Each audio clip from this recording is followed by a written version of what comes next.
Share বাজারে Trump আতঙ্ক। অর্থবর্ষের প্রথম দিনেই বাজারে বিরাট ধস। মার্কিন শুল্ক নীতির জেরে আইটি স্টকেও ব্যাপক প্রভাব পড়ছে। ক্ষমতায় এসে ভারত সহ একাধিক দেশের বিরুদ্ধে শুল্ক যুদ্ধ ঘোষণা করেছে মার্কিন প্রেসিডেন্ট ডোনাল্ড ট্রাম্প। আগামী 2 এপ্রিল থেকে কার্যকর হবে পারস্পরিক কর। সেই আতঙ্কে ভারতের শেয়ার বাজারে ব্যাপক ধস নামল। নতুন অর্থবর্ষের প্রথম দিনেই আন্তর্জাতিক বাজারের প্রভাব। সেন্সেক্স সূচক এক ধাক্কায় 1200 পয়েন্ট পড়ল।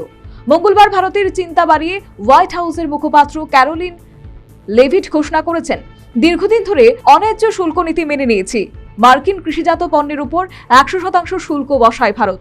দুগ্ধজাত পণ্যে ইউরোপীয় ইউনিয়ন 50% কর চাপায়।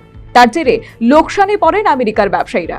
তাই এবার ইটের বদলে পাটকেল দেওয়ার সময় এসেছে।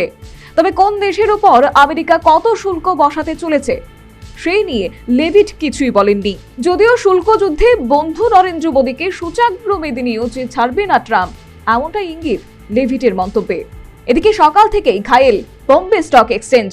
সেন্সেক্স 532 পয়েন্ট পড়ে 76,882 পয়েন্টে খুলেছিল। সেই পতন অব্যাহত থেকে বেলা 11:30টায় তা পৌঁছে যায় 1268.32 পয়েন্টে। অন্যদিকে ন্যাশনাল স্টক এক্সচেঞ্জের সূচক নিফটিও সকালে 328.55 পয়েন্ট পড়ে 23,190.80 পয়েন্টে নেমে আসে। তারপর বেলা 11:30টা নাগাদ এই সূচক 23,000-এরও নিচে নেমে যায়। মার্কিন শুল্ক নীতির কারণে আইটি স্টকেও ব্যাপক প্রভাব পড়েছে। নিফটি আইটি ইন্ডেক্স 2.3% নেমে এসেছে। National bureau report, news vanguard.